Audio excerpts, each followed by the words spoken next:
Thank you.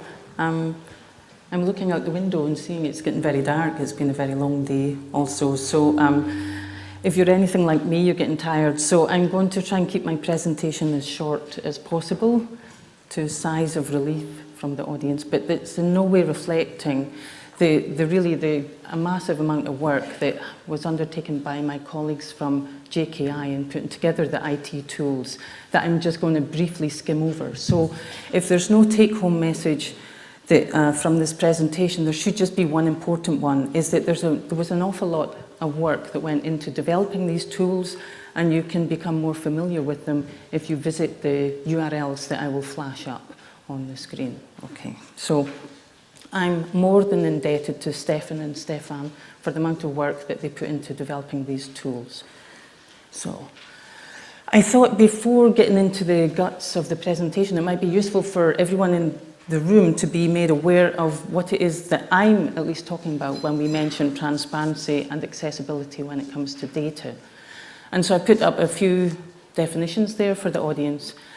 And so in the first instance, data transparency, some of the first type of definition that you'll come across is the ability to easily access and work with data, no matter where they are located or where you are located in terms of trying to access them, or what application that you're using to access them, regardless of what type of application was used to create them as well. So that's a very broad definition of data transparency.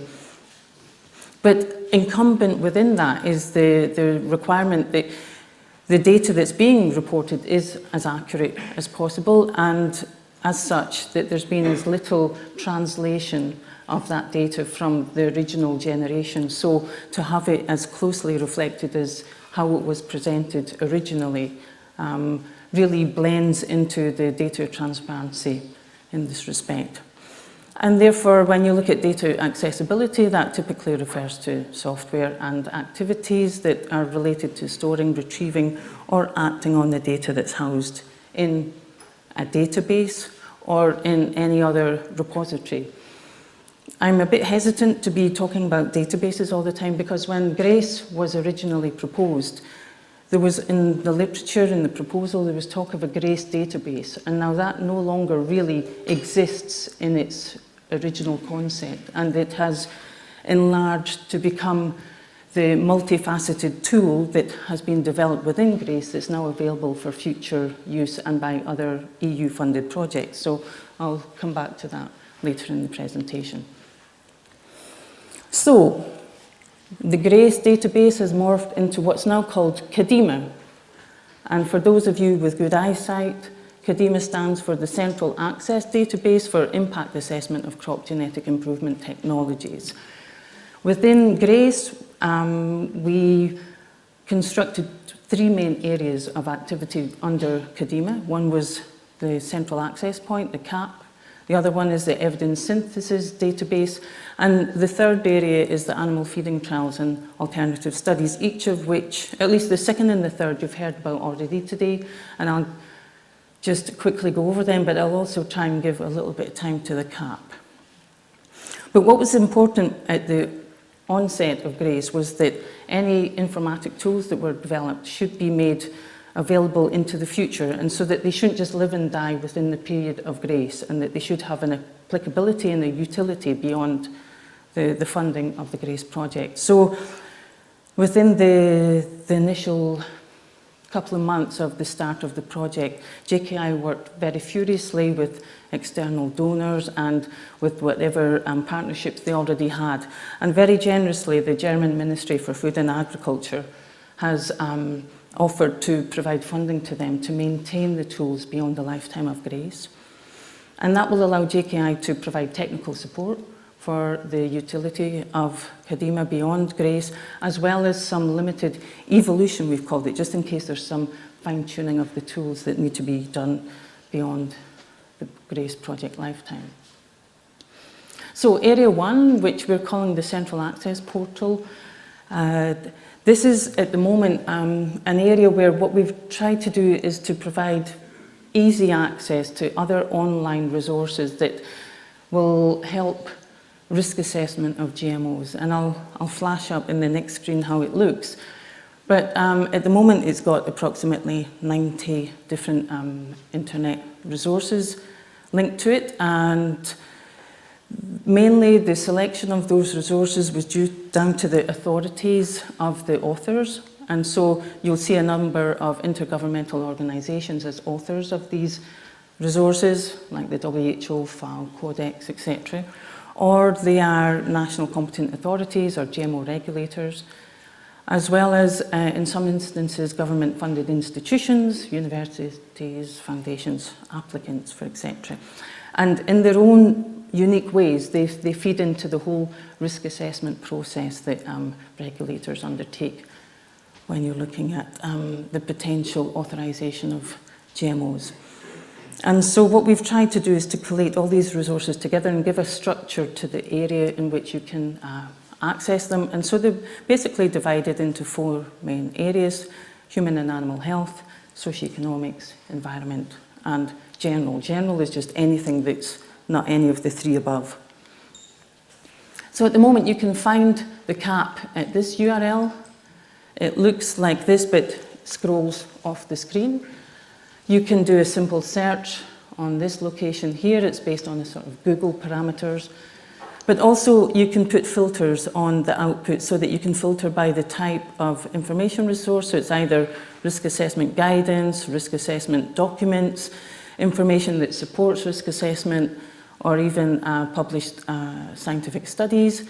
You can filter them by the type, which I've said already: environment, human health, socioeconomics or general.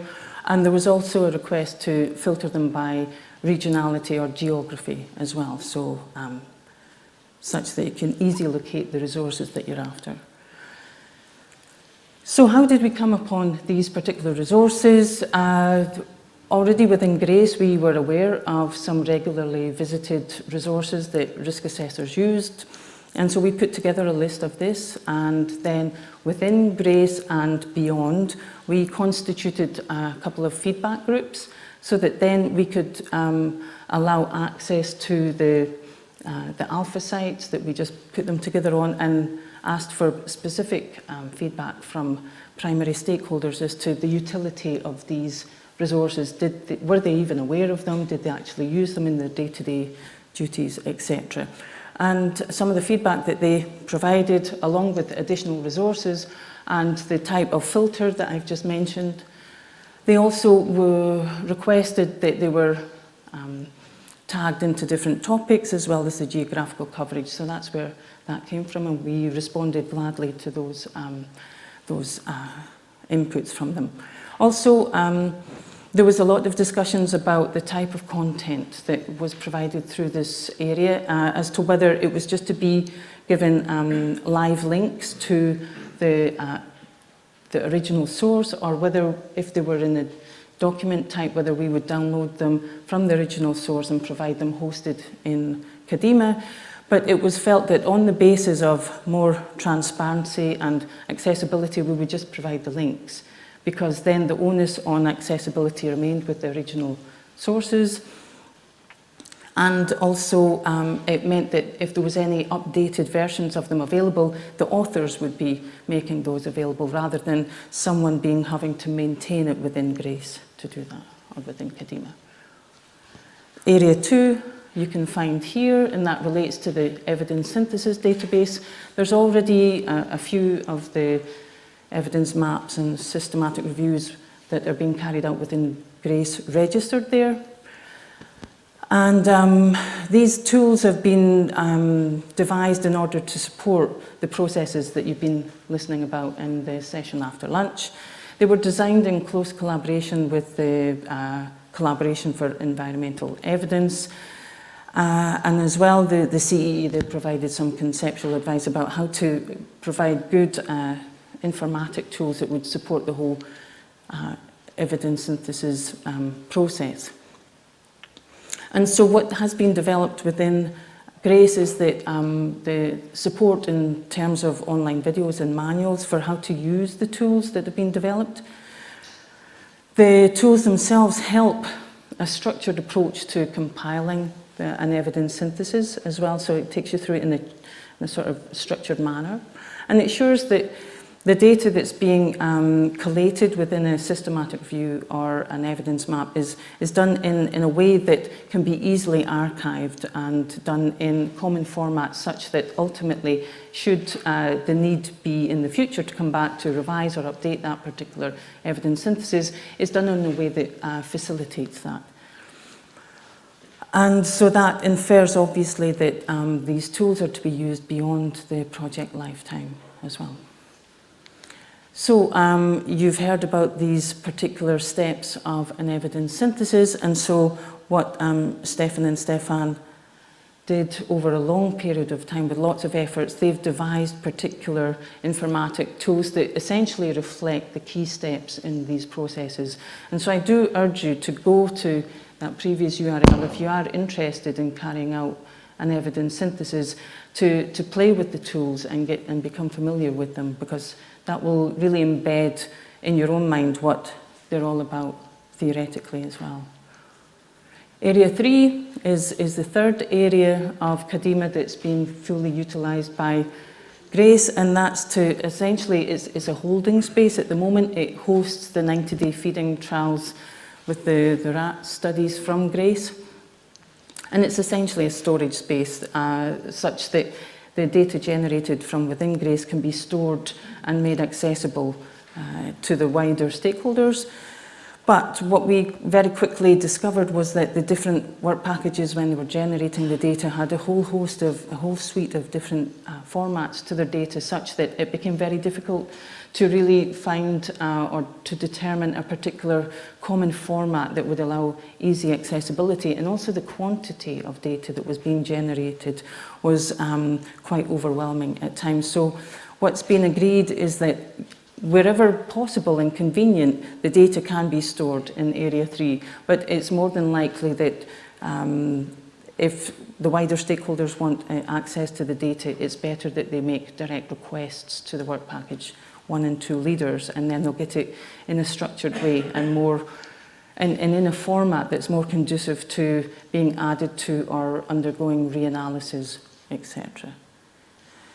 So, Kadima, as it served Grace, was areas 1, 2, and 3, and so you can see Grace highlighted here.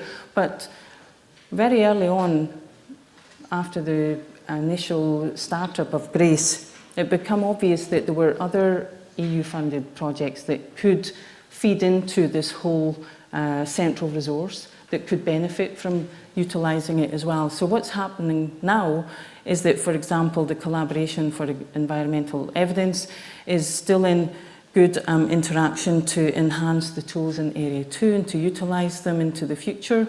Area 3 has the most interactions with wider EU projects, GM90+ and GTWIST, and also a new area that Grace has not been utilising, but it's been developed primarily for the pre-stored GMO ERINET as a repository for survey data on the GMO impact research that's going on there. So as you can see in this one, this was just to highlight the different services that now this Kadima provides. So it's no longer just a traditional database in that sense, but it's really a central internet resource for GMO data and research. So again, Area 1, we provide the free link service. Area 2, we've got free tools for evidence synthesis, and you can have access to the documents that are produced from that. Area 3, you have open access to the data service going on there. And then Area 4 has a service for future ERINET. And that's not to say that just because I present it like this today, that it will remain like this. It's open to future add-ons from any other associated GMO research studies that the EU decides to fund as well. So it's an ongoing live tool that can go on indefinitely if the EU wishes to. So I'm going to quickly come to conclusions. What I can say from this whole exercise was that it wasn't just IT services being developed, people in front of a computer. There was quite a human interaction with feedback groups, and these were instrumental in ensuring that the internet resources that were being made accessible through Kadima were relevant to the primary stakeholders. We had a very close interaction, as I said, with CEE, and that allowed for the IT tools to be developed and tailored to the uniqueness of the needs of evidence synthesis. And what was also very intriguing for us was that this is one of the first times that evidence synthesis has been applied to GMO data or GMO research. And so we needed this continuing dialogue with CEE to develop the tools in a way that best fit Grace.